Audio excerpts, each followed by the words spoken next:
கதை போமா கதை போமா கதை போமா கதை போமா கதை போமா. ஹாய் ஃப்ரெண்ட்ஸ், ரொம்ப நாளைக்கு அப்புறம் லைவ் வந்திருக்கேன். ஆஹ் எப்படி இருக்கீங்க எல்லாரும்? ஸோ சரி, ஓகே, நான் லைவே வர வேண்டாம் அப்படின்னு சொல்லி ஒரு பெரிய முடிவு பண்ணியிருந்தேன். பட் சரி, ஓகே, ரொம்ப நாள் ஆச்சு லைவ் வரலாம் அப்படின்னு சொல்லிட்டு இப்போ டிசைட் பண்ணியிருக்கேன்.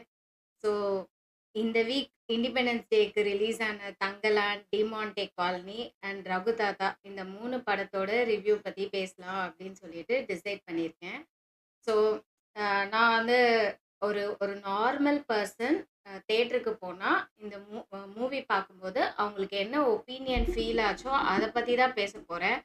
ஸோ உங்களுக்கு இதில் ஏதாவது பிடிக்கல, ஒப்பீனியன் பிடிக்கல, இதுவாக இருக்குது அப்படின்லாம் ஃபீல் பண்ணிங்கன்னா நீங்கள் தாராளமாக கமெண்ட்ஸில் வந்து சொல்லலாம். ஓகே, ஸோ ஃபஸ்ட்டு வந்து தங்கலான் மூவியை பற்றி பேசலாம். மூவியை பற்றி ஃபுல்லாக சொல்கிறதுக்கு முன்னாடி நான் வந்து கிளியராக சொல்லிடுறேன். இந்த மூவியில் வந்து எந்த டிசப்பாயின்மெண்ட்ஸும் வந்து விக்ரம் சாரால் நிச்சயமாக கிடையாது. ஏன்னா நான் ஆல்ரெடி ட்வீட்ஸ்லாம் போட்டப்பே வந்து நிறைய விக்ரம் ஃபேன்ஸ்லாம் வந்து நீங்கள் என்ன இந்த மாதிரி போட்டிருக்கீங்க அப்படின்னு சொல்லிட்டுலாம் கேட்டாங்க. ஸோ அதனால நான் வந்து ஐ எம் கிளாரிஃபைங் இட். அவர் ரொம்ப ரொம்ப சூப்பராக தான் ஆக்ட் பண்ணியிருக்காரு. அண்ட் வந்து ஜிவி பிரகாஷ் அவரோட மியூசிக்கும் சூப்பராக தான் இருந்தது. ஈவன் மற்ற ஆக்டர்ஸ் எல்லாருமே கூட நல்லா தான் ஆக்ட் பண்ணியிருந்தாங்க. பட் வந்து எனக்கு சுத்தமாக வந்து எந்த ஒரு ஃபீலுமே வரல. பிகாஸ் ஸ்டோரியில் ஒரு க்ரிப்புமே இல்லை. வந்து ரொம்ப பிளாட்டண்ட்டாக போன மாதிரி இருந்துச்சு. எனக்கு அட்லீஸ்ட் அப்படி தான் ஃபீல் ஆச்சு. நான் எஃப்டிஎஃப்எஸ் போகணும் அப்படின்னு ரொம்ப ஆசைப்பட்டு வந்து போனோம். ஆக்சுவலாக இந்த மூவிக்கு வந்து ஃபஸ்ட் டேவே ஃபஸ்ட் ஷோவே போகணும் அப்படின்னு சொல்லி பிளான் பண்ணி தான் வந்து போனோம். ஆனால் ஸ்டோரியில் வந்து எந்த க்ரிப்புமே இல்லை. அது பார்க்கும்போதே வந்து எங்களுக்கு ஐயோ என்னடா அது இவ்வளோ நேரம் போயிட்டே இருக்கே அப்படின்னு சொல்லிட்டு ஃபீல் தான் ஆச்சேன்னு தவிர, அதுவும் ஃபர்ஸ்ட் ஹாஃப்லாம் வந்தப்போ எப்படி ஆயிடுச்சுன்னா, ஓ இப்போதான் இன்டர்வலே வருதா, அப்போ படம் எப்போ வந்து முடியும் அப்படின்னு நம்மளை வந்து நினைக்கிற அளவுக்கு ரொம்ப ரொம்ப தாங்கவே முடியாத மாதிரி தான் இருந்துச்சு. ஓகே, அதில் அவர் அவ்வளோ கஷ்டப்பட்டிருக்காரு, எல்லாமே ஓகே தான். பட் நமக்கு வந்து எண்ட் ஆஃப் த டே வந்து நமக்கு வந்து அது எந்த ஒரு இதுவுமே தரவே இல்லை. அவர் மேபி ரஞ்சித் வந்து எல்லா மூவிலையும் வந்து ஹி வாண்டட் டு ஷோ இந்த மாதிரி வந்து I don't want to name தம், அவங்க கஷ்டப்பட்டாங்க, அவங்க வந்து எப்படி கஷ்டப்பட்டு எப்படி மேலே வந்தாங்கன்னு காமிக்கணும்னு அவர் நினச்சிருக்கிறாரு. ஓகே, எல்லாமே ஓகே. பட் அவரோட மற்ற மூவி மாதிரி இந்த மூவியில் வந்து அந்த சீன்ஸ் வந்து நமக்கு வந்து எந்த விதமான க்ரிப்பையுமே அது கொடுக்கவே இல்லை. அதுதான் நிஜம் ஆக்சுவலாக. இப்போது வந்து ஃபார் எக்ஸாம்பிள் வந்து அவங்க இவ்வளோ நாள் வந்து விமன்ஸ்லாம் வந்து ப்ளவுஸ்லாம் போடாமல் இருந்தாங்க. சடனாக ப்ளவுஸ் போடுறாங்க அப்படின்னா அது நமக்குள்ள ஒரு இம்பேக்டை க்ரியேட் பண்ணணும். அப்போ தான் அந்த மூவி வந்து நமக்கு வந்து ஒரு ஹாப்பினஸை தரும். பட் அந்த மூவி அந்த மாதிரி எந்த ஒரு இம்பேக்டையுமே க்ரியேட் பண்ணல. அந்த சீன்லாம் வந்து ஏதோ அப்படியே ரொம்ப நார்மலாக போன மாதிரி தான் இருந்ததே. எனக்கு அட்லீஸ்ட் அப்படி தான் ஃபீல் ஆச்சேன்னு தவிர ரொம்ப ஓகே அப்படியே அப்படியே பார்த்த உடனே அப்படியே உடம்பெல்லாம் புல்லரிக்கிற மாதிரிலாம் இல்லை. அவர் எவ்வளோ நல்லா ஆக்ட் பண்ணியிருந்தாலும் போஸ்ட் ஆக்டர்ஸ் எல்லாருமே எவ்வளோ நல்லா ஆக்ட் பண்ணியிருந்தா கூட எண்ட் ஆஃப் த டே நம்ம வந்து மூவியாக பார்க்கும்போது ஒரு இம்பேக்ட்டுமே கிரியேட் பண்ணல. ஏதோ ரொம்ப அப்படியே இரைச்சல், அப்படி அவ்வளோ ஒரு இரைச்சல் மட்டும்தான் இருந்த மாதிரி இருந்ததே அப்படின்னு தவிர மூவி வந்து நமக்குள்ள ஒரு ஹாப்பினஸை கிரியேட் பண்ணவே இல்லை. இதுக்கு தான் இவ்வளோ ஆசைப்பட்டு வந்தோமா, இந்த மூவிக்கு நம்ம இவ்வளோ பிளான் பண்ணோமா, இந்த மூவிக்கு வெயிட் பண்ணோமா, அப்படி நமக்கு வந்து வெறுப்பு தான் இருந்ததேன்னு தவிர இதுவாகவே இல்லை. மாளவிகா மோகன்லாம் எனக்கு புரியவே இல்லை. என்ன கேரக்டர், அவங்க என்ன சொல்ல வராங்க? ஐ கேன் அண்டர்ஸ்டாண்ட், ஓகே, இது மாதிரி அவங்க வந்து ஒரு காட் பவர் மாதிரி காமிக்க விரும்புகிறாங்க அப்படின்னு சொல்லிட்டு. பட் டூ ஆர்டிஃபிஷியலாக இருக்கிறது வந்து ரியாலிட்டியோட மேட்ச் ஆகிற மாதிரியே இல்லை. சீரியஸ்லி எனக்கு தெரியல. இப்போது சில ஃப்ரெண்ட்ஸ்லாம் என்ன சொன்னாங்கன்னா, அவங்களுக்கு இந்த மூவி பிடிச்சிருந்துச்சு அப்படின்லாம் சொன்னாங்க. சில ஃப்ரெண்ட்ஸ் வந்து இல்லை, இது வந்து பிராமின்ஸை வந்து மட்டன் தட்டி பேசுகிற மாதிரி இருக்குது, அதனால தான் அவங்கெல்லாம் பொங்கி பொங்கி அப்படி சொல்கிறாங்க அப்படின்னு தான் சொன்னாங்க.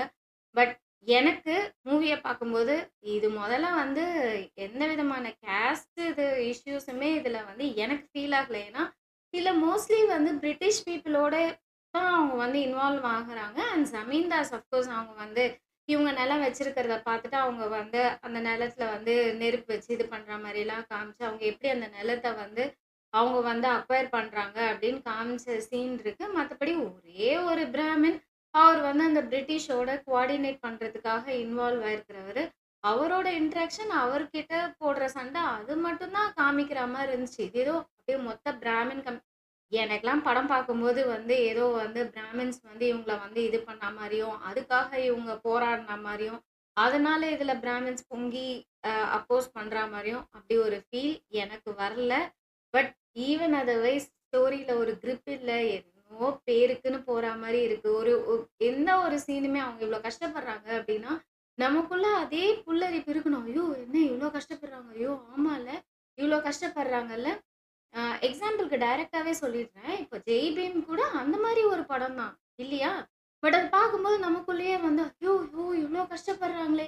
அப்படின்னு நமக்கு ஃபீல் ஆகுதுல்ல. அந்த ஃபீலிங் வரணும். அப்பதான் நீங்க வந்து சொல்ல நினைக்கிற மெசேஜ் வந்து பீப்பிளுக்கு போகும். இது வந்து அவர் விக்ரம் சாரோட ஆக்டிங் பத்தியே கிடையாது. ஒரு மியூசிக் பத்தி கிடையாது. எண்ட் ஆஃப் திஸ் டே ஸ்டோரியில கிரிப் இல்ல. அத அக்செப்ட் பண்ணி தான் ஆகணும். நல்லா இல்லன்னா, நல்லா இல்லன்னு தான் சொல்ல முடியும். அதுக்காக வந்து, இல்ல, இல்ல இது வந்து அந்த கம்யூனிட்டி பீப்பிள வந்து மட்டம் தட்டுற மாரி இருக்கு. அதனால அவங்க நல்லா இல்லன்னு சொல்லிட்டாங்க. மத்தவங்க எல்லாருக்கும் பிடிச்சிருக்கு. அப்படிலாம் இல்லவே இல்ல. என்ன கேட்டா யாருக்காக படம் எடுத்திருக்கிறாங்களோ, அவங்களையே கேட்டாலும் மனசாட்சிய தொட்டு சொல்லணும் அப்படின்னா, படம் புடிக்கலன்னு தான் சொல்ல முடியும். சும்மா ரொம்ப வேகா போற மாரி இருக்கு. தியேட்டர்ல போய் உட்காந்து எவ்ளோ ஆசையா நீங்க வந்து எஃப்டிஎஃப்எஸ்ல போய் உட்காந்துட்டு, ஒண்ணுமே இல்ல. எப்படியே ரொம்ப பிளாட்டன்ட்டா போற மாரி இருந்தா எப்படி இருக்கும்? எந்த ஒரு ரியாக்ஷன்ஸுமே நமக்கு எந்த எமோஷன்ஸுமே கோவம் வரமாட்டேங்குது, சிரிப்பு வரமாட்டேங்குது, அழுக வரமாட்டேங்குது, ஐயய்யோன்னு மனசு பதற மாட்டேங்குது. எதுவுமே இல்ல அப்படின்னா, அந்த மூவில என்ன இருக்கு? அங்கங்க கொஞ்சம் அந்த டபுள் மீனிங் டயலாக்ஸ்லாம் இருக்கு. அது மட்டும் போதுமா? அவ்வளோதானா? அதான் ஒரு மூவியா? அதான் நீங்க சொல்ல நினைக்கிறீங்களா? எனக்கு புரியல. அ எப்பவுமே அவர் ஒரே மாரி தான் எடுக்க போறாரு. அவர் வந்து இப்டி இப்டி கஷ்டப்பட்டவங்க வந்து எப்டி மேல வந்தாங்கன்னு நீங்க காமிக்க நினைக்கிறீங்க அப்டி. அதான் நீங்க காமிக்க போறீங்கன்னா ஓகே. பட் உங்க ஸ்டோரி லைன்ல கிரிப் இருக்கணும் இல்லையா? இல்ல இப்டி வந்தாலே நாங்க வந்து அக்செப்ட் பண்ண மாட்டோம். நாங்க பார்க்க மாட்டோம்லாம் கிடையாது. பிகாஸ் நம்ம அவ்ளோ படம் பார்த்துருக்கோம். இப்போ ஒண்ணும் புதுசா எந்த படத்தையும் நம்ம பார்க்காமலாம் போயிட போறது கிடையாது. நல்லா இருந்தா, ஸ்டோரி நல்லா இருந்தா, அதுல ஒரு எமோஷன்ஸ் நம்மள வந்து கிரியேட் பண்ணுச்சுன்னா, எல்லாரும் கண்டிப்பா மூவிய அப்ரிஷியேட் பண்ண தான் செய்வாங்க. யாராச்சும் மூவிய நல்லா இல்லன்னு சொல்லிட்டாங்கன்னா, அத அக்செப்ட் பண்ணிக்கிற மனநிலைமைக்கு எல்லாரும் வரணும். உடனே இந்த கேஸ்ட் பீப்பிள் சொல்ட்டாங்க, அந்த கேஸ்ட் பீப்பிள் சொல்ட்டாங்க அப்டின்லாம் சொன்னா, அது வந்து ரொம்ப அப்சர்டா இருக்கு. அப்படி ஒரு ஃபீலே எனக்கு வரல. இது கேஸ்ட் மூவிங்கிற ஃபீலே ஃபர்ஸ்ட் ஆஃப் ஆல் வரல. திஸ் இஸ் வித் அவங்க வந்து பிரிட்டிஷ் பீப்பிளோட எவ்வளோ கஷ்டப்பட்டாங்க. அவங்க கிட்டேருந்து இவங்க எப்படி சக்சஸ்ஃபுல்லா வெளில வந்து எப்படி ஹேண்டில் பண்ணாங்கங்கிறது தான் எனக்கு ஃபீல் ஆன மூவி. ஸோ இவ்வளோதான் தங்கலான் மூவிய பத்தி சொல்லணும் அப்படின்னா, எனக்கு தெரியல தியேட்டர்ல போய் பார்த்துட்டு நான்லாம் வந்து ஏன்டா இந்த மூவிக்கு செலவு பண்ணோம் அப்படின்லாம் ஃபீல் பண்ணேன். மத்தவங்களுக்கு எப்படி ஃபீல் ஆச்சுங்கிறத நீங்க தான் கமெண்ட் செக்ஷன்ல சொல்லணும். டிமான்டே காலனி 2 அடுத்தது.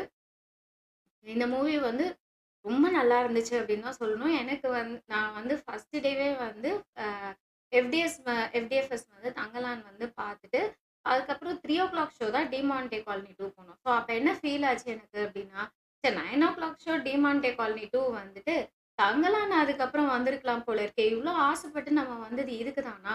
அப்படின்னு சொல்லிட்டு ஃபீல் ஆகுற அளவுக்கு டிமான்டே காலனி வந்து ரொம்ப ரெஃப்ரெஷிங்கா இருந்துச்சு. பட் இந்த மூவில வந்து அதுக்காக அப்படியே பயங்கர ஜம்ப் ஸ்கேரிங் சீன்ஸு அப்படியே பார்த்தாலே நமக்கு அப்படியே பயமா இருக்கும். அப்படின்லாம் இல்ல.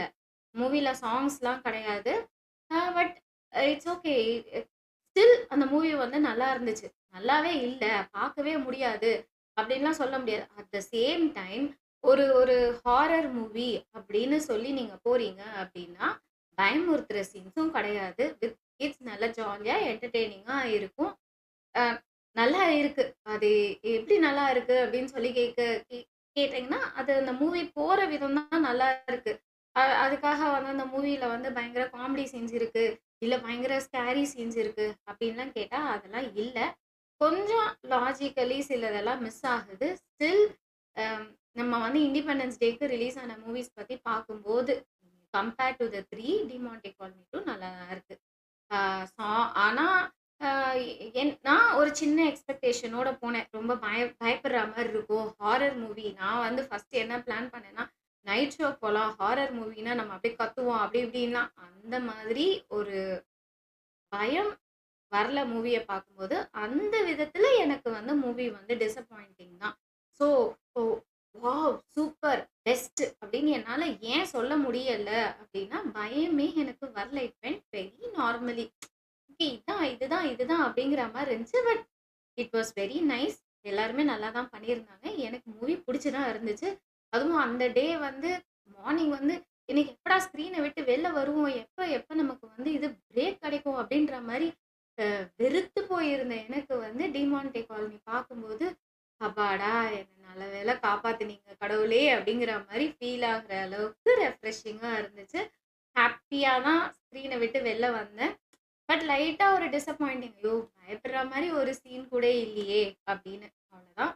டிமான்டே காலனி 3 வரும் அப்படின்னு வேற சொல்லியிருக்காங்க. ஐ அம் வெயிட்டிங் மேபி கனெக்டிவிட்டியோட இருக்கும்போது, அதில இன்னும் கொஞ்சம் நம்ம பயப்படுற மாரி ஏதாவது இருக்கலாம். 1 பார்த்துட்டு நீங்க 2 பார்த்தீங்க அப்படின்னா, நான் ஆல்ரெடி 1 பார்த்துருந்தேன். தியேட்டர்ல தான் பார்த்தேன் ஆக்சுவலா. ஆனாலும் எனக்கு வந்து சடனா சில சில சீன்ஸ் எல்லாம் வந்து எனக்கு அந்த அளவுக்கு ஞாபகம் இல்ல. நான் இந்த மூவி பார்க்க போம்போது எப்படி நான் என்ன நெனச்சேன் actually to be very frank போனேன் அப்டின்னா, இப்ப அரண்மனை 1, 2, 3லாம் எப்படி ஒரு பார்ட்டுக்கும், இன்னொரு பார்ட்டுக்கும் எந்த சம்மந்தமும் இருக்காது. அந்த மாரி தான் இருக்க போது அப்டின்னு நெனச்சு தான் போனேன். பட் இது நல்லாவே கனெக்டிவிட்டி கொண்டு வந்திருக்கிறாங்க. இன்னும் சொல்லப்போனா 3 பார்ட்ல ஆப்வியஸ்லி நல்லா இது பண்ணியிருப்பாங்க. அண்ட் இந்த படத்தோட சக்சஸ்க்கான ஒன் ஆஃப் த ரீசன்ஸ் வந்து அந்த கனெக்டிவிட்டி. எப்படி ஒவ்வொரு சீனையும் இதோட போய் அத அவங்க கனெக்ட் பண்றாங்க அப்படிங்கிறதுல வந்து அத வந்து அவங்க நல்லா அழகா கனெக்ட் பண்ணியிருந்தாங்க. இல்லன்னா, ச்சீ என்ன இப்படி லூஸ்தனமா கனெக்ட் பண்ணியிருக்காங்க அப்படின்னு நமக்கு வந்து இது கனெக்டிவிட்டியே இல்ல. இத போய் கனெக்டிவிட்டின்னு சொல்றாங்க அப்படின்னு நமக்கு வந்து ஆப்வியஸ்லி பிடிக்காம போயிடும். அத நம்ம எக்ஸ்பிரஸ் பண்ணிடுவோம். பட் அப்படி இல்லாம கனெக்டிவிட்டி வந்து நல்லா இருக்கவே தான் இந்த மூவி வந்து இன்னும் சக்சஸ்ஃபுல்லா ஆச்சு. ஒரு அருள்நிதியும் நல்லா ஆக்ட் பண்ணியிருந்தாங்க. பிரியா பவானியும் நல்லா ஆக்ட் பண்ணியிருந்தாங்க. ஸோ டிமான்டி காலனி 2 நல்லா இருந்துச்சு. என்ன யாராவது வந்து தங்கலான் பார்க்கலாமா? டிமான்டி காலனி பார்க்கலாமா? அப்படின்னு கேட்டா, நான் டிமான்டி காலனி பார்க்கலான்னு தான் சொல்லுவேன். அப்பதான் நம்ம வந்து ஹேப்பியா வர முடியும். ஸோ அதனால நான் அதான் ப்ரிஃபர் பண்ணுவேன். 3 வந்து ரகு தாத்தா நான் வந்து எனக்கு தெரிஞ்ச சர்க்கிள்ல யாருமே அந்த படத்த போய் பார்த்தா மாரியே எனக்கு தெரியல. நான் பார்த்தேன் அப்படின்னு என்கிட்ட யாரும் ஒரு விஷயத்த ஷேர் கூட பண்ணவே இல்ல. ஆ மேபி பிகாஸ் ரொம்ப ஹைலி எக்ஸ்பெக்டட் 2 மூவியோட ஒரு மூவி ரிலீஸ் ஆயிருக்கிறது ஒரு ரீசனா இருக்கலாம். இன்னொன்னு வந்து it is fully women centric movie. Women centric மூவிக்கு நம்ம சொசைட்டில, நம்ம ஊர்ல என்ன வரவேற்பு கிடைக்கும்னு நமக்கே தெரியும். ஸோ அந்த வரவேற்பு தான் இங்கேயும் கிடைச்சிருக்கு.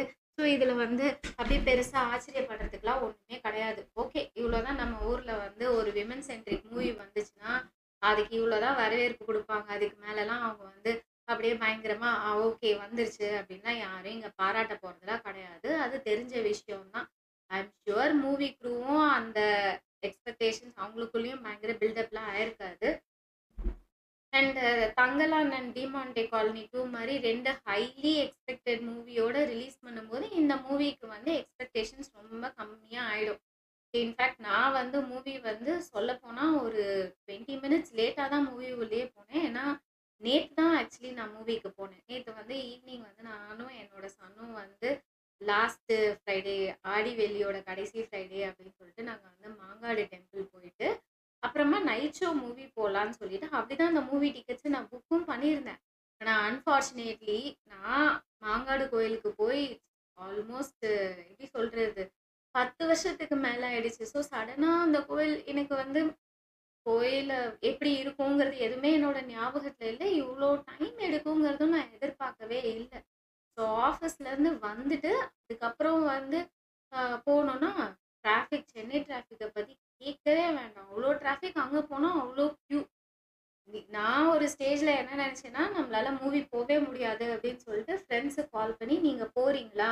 நான் டிக்கெட்ஸ வேணா குடுக்குறேன். நீங்க வேணா போங்க" அப்படின்னு சொல்லி தான் நான் கேட்டேன் ஆக்சுவலா.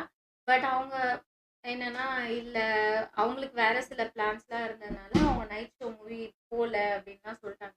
சரி ஆகுறது ஆகட்டும். முடிஞ்சா போலாம். இல்லன்னா அப்படியே டிக்கெட்ஸ விட்டுறலாம் அப்படின்னு நெனச்சிருந்தேன்.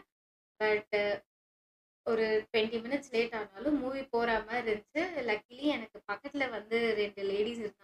அவங்க வந்து எனக்கு வந்து என்ன நடந்துச்சு அப்படிங்கிறத சொன்னாங்க. நான் அண்டர்ஸ்டாண்ட் பண்ற மாரி தான் இருந்தது. எனக்கு மூவி ரொம்ப, ரொம்ப, ரொம்ப, ரொம்ப பிடிச்சிருந்துச்சு.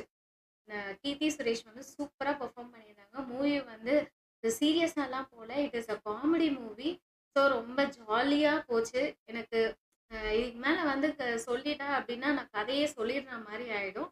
பட் பேசிக்கலி வந்து அவங்க கீர்த்தி சுரேஷ் வந்து இதுல வந்து she is a feminist. So அதுவும் அந்த காலத்துல இண்டிபெண்டன்ஸ்லாம் வந்த புதுசுல எப்படி பெரியாரோட அந்த இதெல்லாம் ஃபாலோ பண்றவங்க, பெண்களோட விடுதலை இதெல்லாம் இப்படிதான் இருக்கணும் அப்படின்னு சொல்லி பேசுறவங்க. ஷி அவங்க வந்து ஒரு government bank employee. Also she is a writer. அவங்க வந்து அப்பல்லாம் வந்து விமன் ரைட்டர்ஸ் எல்லாம் ரெகக்னைஸ் பண்ண மாட்டேங்கிறாங்க அப்படின்னு சொல்லிட்டு அவங்களோட பேர் அந்த படத்துல வந்து கயல்விழி பாண்டியன். அவங்க என்ன பண்ணுவாங்கன்னா, பாண்டியன் அப்படிங்கிற நேம்ல, மேன் நேம்ல வந்து ஸ்டோரீஸ்லாம் எழுதுவாங்க. ஸோ நெறைய பேர் வந்து அவங்களோட புக்ஸ படிப்பாங்க. பட் அது ஒரு மேல் ரைட்டர் அப்படின்னு நெனச்சு தான் படிச்சுட்டு இருப்பாங்க. ஸோ அப்படிதான் வந்து அந்த கதை போகும். அவங்கள வந்து ஒரு அவங்களோட தாத்தா வந்து எம்.எஸ். பாஸ்கர். அவரோட பேர் வந்து ரகுத்மன், ரகுன்னு கூப்பிடுவாங்க. ஸோ தாத்தாக்கும், பேத்திக்கும் உள்ள பாண்ட பத்தி வர்றதுனால தான் ரகு தாத்தான்னு படத்துக்கு பேரு. லைக் வந்து அவர் தான் வந்து இவங்கள வந்து இந்த அளவுக்கு ரொம்ப இண்டிபெண்டன்ட்டா இருக்கிற மாரியும், இந்த மாரி என்ன சொல்றது? சொசைட்டில நடக்கிற எல்லா விஷயத்துக்கும் வந்து போல்டா பேசுற மாதிரியும், கீர்த்தி சுரேஷ் வர்றதுக்கு வந்து அவர் தான் காரணமா இருப்பாரு. கீர்த்தி சுரேஷ் வந்து கல்யாணமே வேணாம், வேணாம், வேணாம்னு சொல்லிட்டே இருப்பாங்க. அவங்களுக்கு ஏன் மேரேஜே பிடிக்காது அப்டின்னா, ஷி ஃபெல்ட் வந்து அப்போ வந்து சொசைட்டியும் அப்படிதான் இருந்துச்சு. கல்யாணம்னு ஆனா பொண்ண வேலைக்கு போக்கூடாதுன்னு சொல்லுவாங்க. இந்த மாரி வந்து எந்த விஷயத்துக்கும் வந்து பேசக்கூடாது. ஸ்டேஜ்ல ஏறி பேசக்கூடாது அப்படின்னு சொல்லுவாங்க. பொண்ணுன்னா வீட்டுக்குள்ள இருக்கணும். பொண்ணுக்கு பேச்சுரிமை கிடையாது. பொண்ணுக்கு எதுக்கு இண்டிவிஜுவல் இன்கம் இருக்கணும். அந்த மாரிலாம் கேட்குற ஒரு சொசைட்டிங்கிறனால, அவங்க கல்யாணமே வேணாம் அப்படின்னு சொல்லிட்டு இருந்தாங்க. ஆனா, அ அது என்ன இருந்தாலும் நம்ம சொசைட்டில நம்ம வீட்ல உள்ளவங்க, நம்ம அம்மா, அப்பா, நம்ம கூட பொறந்தவங்க எல்லாரும் வந்து எண்ட் ஆஃப் த டே வந்து ஒரு ஒரு பாயிண்ட் வரைக்கும் தான் வந்து அமைதியா இருப்பாங்க. அதுக்கப்புறம் வந்து நம்மள புஷ் பண்ணுவாங்க. எல்லா பொண்ணுக்கும் பையனுக்குமே இப்பலாம் அப்படிதான் நடக்குது. புஷ் பண்ணுவாங்க. எப்ப கல்யாணம்? எப்ப கல்யாணம்? எப்ப கல்யாணம்? அப்படின்னு சொல்லிட்டு. ஸோ கீர்த்தி சுரேஷும் எல்லாரும் புஷ் பண்ணிட்டே இருப்பாங்க. இதுக்கு நடுவுல வந்து அவருக்கு எம்.எஸ். பாஸ்கருக்கு வந்து என்ன ஆயிடும் அப்படின்னா, அவருக்கு வந்து உடம்பு சரியில்லாம போயிடும். டெஸ்ட்ல வந்து அவருக்கு கேன்சர் இருக்குன்னு சொல்லுவாங்க. ஸோ அவர் வந்து நான் சாகறதுக்கு முன்னாடி வந்து என் பேத்திக்கு கல்யாணம் நடக்கிறத பார்க்கணும் அப்படின்னு சொல்லுவாரு. ஆல்ரெடி அவருக்கும் கீர்த்தி சுரேஷ்க்கும் நல்ல பாண்ட் இருக்கிறனால அவருக்காகவாவது கல்யாணம் பண்ணிக்கணும் அப்படின்னு சொல்லிட்டு அவங்க கல்யாணம் பண்ணிக்கலாம்னு டிசைட் பண்ணுவாங்க. ஸோ அப்ப அவங்க தான் சூஸ் பண்ணுவாங்க. யார சூஸ் பண்ணுவாங்கன்னா, அவங்களோட ஃப்ரெண்டே சூஸ் பண்ணுவாங்க. அவர ஆக்சுவலா வந்து கீர்த்தி சுரேஷ வந்து எப்படியாவது கல்யாணம் பண்ணிக்கணும். ஸோ அவங்கள இம்ப்ரெஸ் பண்ணணும் அப்படின்னு சொல்லிட்டு பயங்கரமா நடிச்சிட்டு இருப்பாரு. நல்லவரு மாதிரி அப்படியே பயங்கர ஒரு பொண்ணுக்கு வந்து எல்லா விதத்துலயும் சப்போர்ட் பண்ற மாரிலாம் நடிச்சிட்டு இருப்பாரு. ஸோ அத நம்பி கல்யாணத்துக்கு இது பண்ணிடுவாங்க. அதுக்கப்புறம் கீர்த்தி சுரேஷ்க்கு உண்மை தெரிய வருமா? தெரிய வந்தா என்ன நடக்கும்? அப்படிங்கிறது தான் main plot of the story. இதுல இன்னொன்னு என்ன அப்படின்னா, மூவியோட ஸ்டார்ட்டிங்லயே வந்து என்ன பண்ணுவாங்கன்னா, அவங்க எவ்வளோ பெரிய இதுனா வந்து ரொம்ப அப்படியே அந்த பொலிட்டிக்கல் வியூஸ் எல்லாம் இப்போ அதுக்காக போராடுறவங்க அப்படின்னா, அ ஹிந்திய வந்து தமிழியன்ஸ் மேல வந்து இம்போஸ் பண்றாங்க. அதாவது திணிக்கிறாங்க. கண்டிப்பா நீங்க கத்துக்கிட்டே ஆகணும். கம்பல்சரியா கத்துக்கணும் அப்படின்னு சொல்லி பண்ணும்போது, அதுக்கு அகெயின்ஸ்ட்டா போராடி, அவங்க வந்து வள்ளுவன்பேட்டைன்னு ஒரு கிராமத்துல இருப்பாங்க. அந்த கிராமத்துல இருக்கிற ஏக்தா சபாவ வந்து இவங்க வந்து போராடி அத வந்து க்ளோஸ் பண்ணிடுவாங்க. ஸோ அந்த ஏரியால வந்து கீர்த்தி சுரேஷ் வந்து பயங்கர பாப்புலர். இந்த மாரி வந்து போராடி வந்து ஏக்தா சபாவ மூடிட்டாங்க அப்படின்னு சொல்லிட்டு. ஸோ அந்த ஏக்தா சபாவோட ஓனர், பிரசிடென்ட் அவருக்கு வந்து என்ன அப்டின்னா, எப்படியாவது அத திறந்தே ஆகணும். இவங்க வந்து இந்த மாரி மூடிட்டாங்க அப்படின்னு சொல்லிட்டு, அவரு வந்து இவங்களுக்கு அகைன்ஸ்டா போராடிட்டு இருப்பாரு. ஸோ இதெல்லாம் சேர்ந்து அந்த மூவில எங்க வந்து எப்படி கனெக்ட் ஆகுது அப்படிங்கிறது தான் இந்த மூவி. பயங்கர ஃபன்னா தான் போகும். நல்லா இருந்துச்சு. இன்ஃபாக்ட் எனக்கு அவுட் ஆஃப் த 3 வந்து 3ல வந்து உனக்கு எது பிடிச்சிருக்கு அப்படின்னு யாராவது என்ன கேட்டா, எனக்கு ரகு தாத்தா தான் பிடிச்சிருந்துச்சு. ஏன்னா என்டர்டெய்னிங்கா இருந்துச்சு. சிரிச்சுட்டே இருந்தோம். மூவியும் வந்து எனக்கு வந்து எங்கேயுமே வந்து லாஜிக் எங்கேயும் இடிக்கிற மாரிலாம் தெரியல. It was very natural. இப்படிதான் இருக்கும். சொசைட்டி இப்படிதான் இருக்கும். நார்மலா கொண்டு போனாங்க. ரொம்ப ஹைஃபை இதெல்லாம் எதுவுமே இல்ல. வந்த 2 சாங்ஸும் வந்து எனக்கு புடிச்சிருந்துச்சு. அ அ உடனே எல்லாரும் சொல்லுவாங்க, "நீ விமன். அதனால தான் உனக்கு ஒரு விமன் சென்ட்ரிக் மூவி புடிச்சிருக்கு." அப்படின்னா யாராவது சொன்னா, ஐ அம் சாரி, எனக்கு அப்படிலாம் கிடையவே கிடையாது. இன்னும் சொல்லப்போனா, நான் வந்து மென்னோட மூவி தான் நெறைய பார்த்துருக்கேன். பட் இந்த மூவி அவுட் ஆஃப் த 3 எனக்கு ரொம்ப, ரொம்ப, ரொம்ப பிடிச்சிருந்துச்சு. ஸோ, அ ஆனா நான் வந்து இந்த மூவிக்கு போலாம் அப்படின்னு சொல்லிட்டு ஃப்ரெண்ட்ஸ் எல்லாம் வந்து இன்வைட் பண்ணும்போதே, அசிங்கமா அந்த மூவி பேர வந்து கமெண்ட் அடிச்சு, "இந்த மூவிக்குலாம் எங்களால வர முடியாது. இந்த மூவிக்குலாம் வந்து யார் தியேட்டர்ல உட்காந்து டைம் ஸ்பெண்ட் பண்ணுவா?" அப்படின்லாம் கமெண்ட் அடிச்சாங்க. உங்களுக்கு தியேட்டர்ல போய் பார்க்க முடியலனாலும், ஓடிடில ரிலீஸ் ஆகும்போது அட்லீஸ்ட் நீங்க பாருங்க. யூ வில் நோ டெஃபினட்டா உங்களுக்கு மூவி பிடிக்கும். இல்ல எங்களுக்கு வந்து ஒரு பிரேக் வேணும். எங்களுக்கு வந்து ஒரு விமன் சென்ட்ரிக் மூவியா இருந்தாலும் நாங்க பார்ப்போம். எங்களுக்கு அந்த அளவுக்கு பெருந்தன்மையான ஒரு மனசு இருக்கு. அப்படின்லாம் நீங்க நினைச்சீங்க அப்படின்னா, டெஃபினட்டா போய் பார்க்கலாம். It's a very short movie தான். ரொம்ப நேரம்லாம் கிடையாது. 2 ஹவர்ஸ் 15 மினிட்ஸ் தான் movie. 2 hours 15 minutes fun guarantee. நல்லா ஜாலியா தான் இருக்கும். சிரிச்சுட்டே ஜாலியா தான் பார்க்கலாம். தியேட்டரே வந்து நல்ல சிரிச்சுட்டு ஒரு வைபோட என்டர்டெய்னிங்கா தான் இருந்துச்சு. நாங்களான்னு பார்க்கும்போதெல்லாம் அப்படியே ஸ்க்ரீன் வந்து அப்படியே அமைதியா ஆயிடுச்சு. ஒரு ஃபர்ஸ்ட்டு எல்லாருமே வந்து ஆப்வியஸ்லி உள்ள போம்போது பயங்கர எக்ஸ்பெக்டேஷன்ஸோட விக்ரம், விக்ரம், விக்ரம், விக்ரம் அப்படின்னு சொல்லிட்டு உள்ள போனவங்க. விக்ரமோட இன்ட்ரோ சீன்லாம் வரும்போது அப்படியே விசில் அடிச்சு கொண்டாடினவங்க. பிளாட் நகர நகர அப்படியே தியேட்டரே அப்படியே அமைதியாயிடுச்சு, டல்லாயிடுச்சு.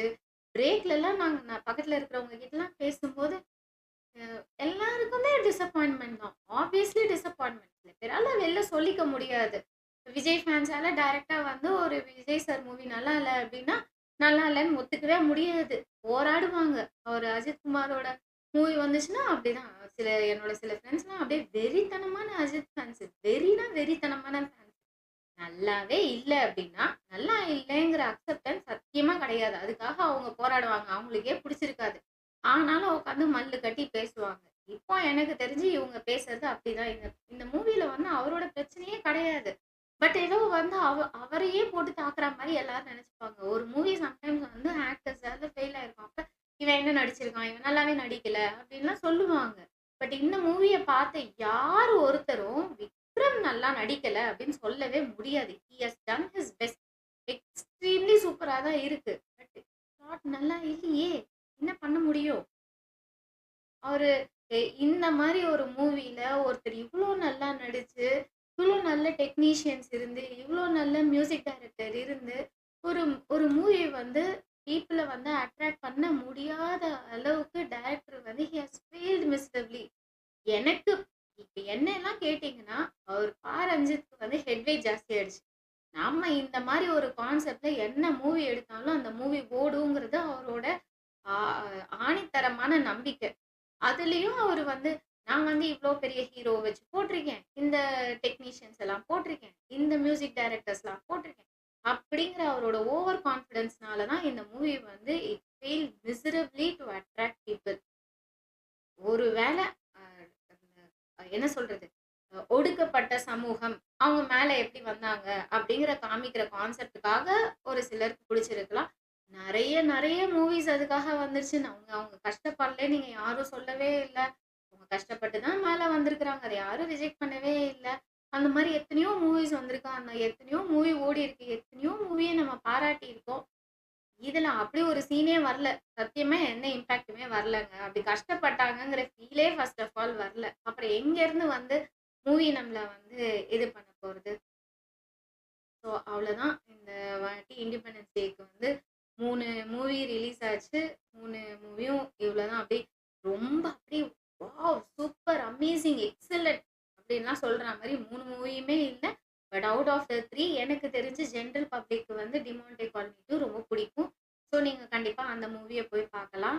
அ ஒ நீங்க வந்து ஒரு ட்ரை குடுத்தீங்கன்னா, கண்டிப்பா சொல்றேன். ரகு தாத்தா எல்லாருக்கும் பிடிக்கும். அது வந்து என்னதான் விமன் சென்ட்ரிக் மூவியா இருந்தா கூட, எனக்கு தெரிஞ்சு மென்னுக்கு பிடிக்கும். கண்டிப்பா வந்து அப்படியே வந்து ரொம்ப அப்படியே பிளாட்டன்ட்டாலாம் இல்ல. நல்லா தான் இருக்கு. Uh that is that's what I felt. ரியாலிட்டியை சொல்லும்போது மேபி சிலருக்கு எப்படி இருக்கும்னா எனக்கு தெரியல. ஓகே ஃப்ரெண்ட்ஸ், ரொம்ப நாள் கழிச்சு லைவ் வந்திருக்கேன். இனிமேல் ரெகுலராக லைவ் வருவேன். நம்ம நிறைய பேசலாம், நிறைய மீட் பண்ணலாம். For the day I am signing off. Bye bye. கதை போமா, கதை போமா, கதை போ